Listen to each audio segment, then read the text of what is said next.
कांदे पोहे म्हटलं ना की आपल्या सगळ्या महाराष्ट्रीयन लोकांची कमजोरीच आहे. पण आज आपण फक्त कांदे पोहे नाही तर आपण आज बटाटा पोहे बघणार आहोत आणि यामध्ये आपल्याला 2 सिक्रेट इन्ग्रेडियंट वापरायचे आहेत. ते कोणते आहेत ते तुम्ही पुढे बघायचं आहे. सर्वात अगोदर काय करायचे, पोहे भिजवून घ्यायचे आहेत. पण पोहे भिजवण्याच्या अगोदर आपल्याला थोडीशी तयारी करून ठेवावी लागणार आहे. मी या ठिकाणी 2 वाटी पोहे घेतलेले आहेत. पोहे आपण दिवाळीसाठी जे पातळ पोहे वापरतो ते पोहे वापरायचे नाही आहेत. अर्थातच आपण पोहे कांदे पोहे बनवणार आहे, म्हणून मग या ठिकाणी आपण जाडा जो पोहा भेटतो ना, कोणत्याही किराणा मालाच्या दुकानात तुम्हाला आरामात भेटेल ते पोहे तुम्ही वापरायचे आहेत. आता हे पोहे साफ करून घ्यायचे आहेत. पहिले थोडेसे चाळून घ्यायचे आहेत आणि त्यानंतर मग पोहे धुवून घ्यायचे आहेत. मी नळाखाली टॅप वॉटरमध्येच धुवून घेतलेले आहेत आणि त्यानंतर फोकच्या साहाय्याने आपण हे पोहे मोकळे करून घ्यायचे आहेत. जर तुम्ही ते तसेच ठेवलेत ना तर मग त्याचा गिचका होतो आणि ते घट्ट होतात, मोकळे मऊ लुसलुशीत होत नाहीत. म्हणून मग काटा चमच्याने त्याला छान मोकळं करून घ्यायचे आणि बाजूला ठेवून द्यायचे. आता आपण या ठिकाणी बघणार आहे की कोणकोणतं साहित्य वापरलेलं आहे.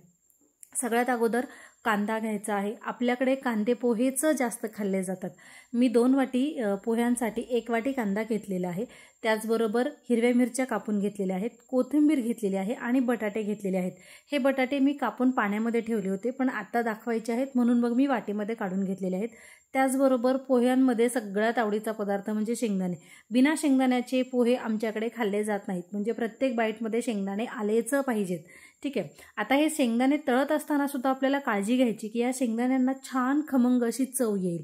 यासाठी तेल थोडंसं गरम करून घ्यायचं आणि त्यानंतर मग यामध्ये आपण शेंगदाणे घालून घ्यायचे आहेत.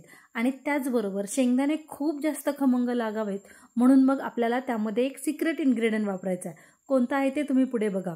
पण शेंगदाणे तुम्हाला हवं असेल तर तुम्ही कांदा आणि बटाटा ह्याच्यासोबतच ठेवू शकता.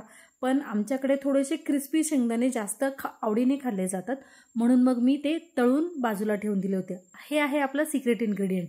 ते म्हणजे आपण जे शेंगदाणे तळत आहोत ना त्यामध्ये तळत असतानाच मीठ घालायचे, ज्यामुळे त्या मिठामुळे आपल्या शेंगदाण्यांना खूप सुंदर अशी चव येते. आता हे शेंगदाणे तळून झाले की बाजूला काढून घ्यायचेत. तुम्हाला हवं असेल तर तुम्ही तसे ठेवू शकता जर तुम्हाला मऊ शेंगदाणे आवडत असतील पोहे खात असताना तर. पण जर तुम्हाला क्रिस्पी शेंगदाणे हवे असतील तर मग ते मात्र बाजूला काढायचेत. यानंतर पॅनमध्ये पुन्हा थोडंसं तेल घालून घ्यायचे. तेल गरम झालं की मग जिरं आणि मोहरी याची फोडणी देऊन घ्यायची. त्यानंतर मग हिरवी मिरची घालून घेतलेली आहे. हिरवी मिरची तुम्ही तुमच्या आवडीनुसार चवीनुसार घालून घ्यायची आहे. माझ्याकडे श्रावणी आणि तिचे पप्पा दोघांनाही हिरवी मिरची तोंडात आले की त्यांना खूपच जास्त तिखट लागतं, म्हणून मग मी थोडीशी मोठ्या आकाराची मिरची कापून घेतलेली आहे. तुम्हाला हवं असेल तर तुम्ही बारीक आकाराची कापली तरीसुद्धा चालेल. आता कांदा न शिजायला ठेवता आपण पहिला बटाटा शिजवून घेणार आहे, कारण कांद्यापेक्षा बटाट्याला शिजायला थोडासा जास्त वेळ लागतो. आपल्याला हा बटाटा जो आहे ना तो मध्यम आचेवर छान शिजवून घ्यायचा आहे. पण जर तुम्ही कांदा मध्यम आचेवर शिजवायला गेलात तर तो कडक होणार, पोह्यांमध्ये मऊ लुसलुशीत राहणार नाही.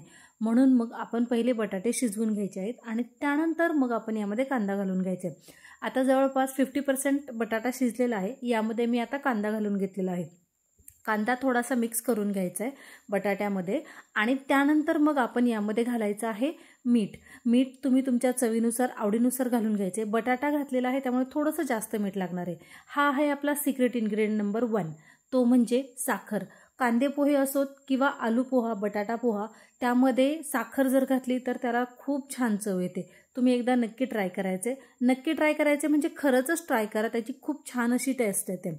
आता कांदा आणि बटाटा आपला शिजत आलाय की नाही ते चेक करायचे आणि जर शिजत आलेला नसेल तर माझ्यासारखं पुन्हा एकदा मिक्स करून त्यावर झाकण ठेवायचे आणि शिजवून घ्यायचं आहे. कांदा आणि बटाटा एकत्र शिजण्यासाठी 3 ते 4 मिनिटाचा वेळ लागतो.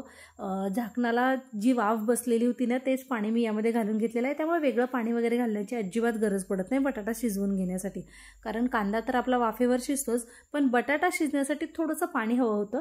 तर मग मी ते वाफेचं जे पाणी आलेलं होतं ना तेच घालून घेतलेलं आहे. आता तुम्ही बघू शकता मी चमच्याच्या साहाय्याने या ठिकाणी चेक करून घेतलेला आहे. तर आपला बटाटा छान शिजलेला आहे. आता बटाटा शिजल्याच्या नंतर मग यामध्ये घालून घ्यायची आहे हळद तुम्ही तुमच्या आवडीनुसार कमी जास्त करू शकता, पण कांद्या पोहेमध्ये थोडीशी जास्त हळद असेल तर ती खूप छान लागते, चवीलाही छान लागते आणि दिसायलाही पोहे सुंदर दिसतात. आता हळदीबरोबरच यामध्ये थोडीशी कोथिंबीरही घालून घ्यायची, ज्याची टेस्ट आपल्या पोह्यांना खूप छान येणार आहे.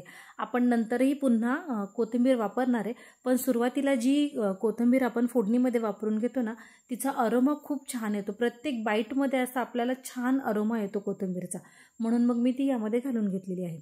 आता आपण भिजवून ठेवलेले जे पोहे आहेत ना, तुम्ही बघू शकता एकदम मऊ लुसलुशीत आणि मोकळे सुटसुटीत आहेत. ते पोहे यामध्ये घालून घ्यायचे आहेत. आपण जी फोडणी शिजवून ठेवलेली आहे ना, त्यामध्ये घालून घ्यायचे आहेत. पोहे घालून घेतल्याच्या नंतर मी लगेचच शेंगदाणे घालायचे माझ्याकडून राहून गेले होते, पण मी ते नंतर मिक्स करून घेतलेले आहेत. आता शेंगदाणे मिक्स करण्याच्या अगोदर आपण जो कांदा बटाटा छान मिक्स करून घ्यायचा आहे पोह्यांमध्ये, जेणेकरून पोह्यांनासुद्धा खूप छान अशी चव येईल सगळ्या कांद्याची आणि आपण जी फोडणी दिलेली होती ना जिरं मोहरी आणि हिरवी मिरचीची त्याची. आता हे छान मिक्स करून झालेलं आहे. यावरून मी शेंगदाणे घालून घेतलेले आहेत आणि यावर मी पुन्हा एकदा झाकण ठेवून घेतलेलं आहे. झाकण ठेवून आपण पोहे शिजवायचे आहेत. 1-2 मिनिटासाठी झाकण ठेवायचे आणि पुन्हा काढून घ्यायचे. पोहे खाली लागणार नाहीत ना, यासाठी आपण पोहे बारीक गॅसवरच शिजवून घ्यायचे आहेत. आता हे पोहे शिजवत असताना आपल्याला मीडियम गॅससुद्धा अजिबात करायचा नाही आहे, गॅस बारीकच ठेवायचा आहे. पोहे 1-2 मिनिटानंतर हलवून घ्यायचे, त्यामध्ये शेंगदाणे छान मिक्सअप करून घ्यायचे आणि मग यामध्ये आपला दुसरा सिक्रेट इन्ग्रेडियंट वापरायचा आहे, तो म्हणजे लिंबू. साखर आणि लिंबू हे 2 सिक्रेट इन्ग्रेडियंट आपण जेव्हा पोह्यांमध्ये वापरतो ना, अप्रतिम चवीचे पोहे लागतात. आपण असे बाहेर ठेल्यावर जे खाऊन टेस्ट करतो ना पोहे, आपण म्हणतो की घरच्यासारखे नाही आहेत, हे बाहेरच्यासारखे खूप छान लागतात. आपण घरी जेवायला बनवतो त्यावेळेला खूप काळजीपूर्वक बनवतो ना, म्हणून मग ते अजूनच छान लागतात. यासाठी मी सांगितलेल्या पद्धतीने 2 सिक्रेट इन्ग्रेडियंट वापरून आपण पोहे नक्की ट्राय करायचे.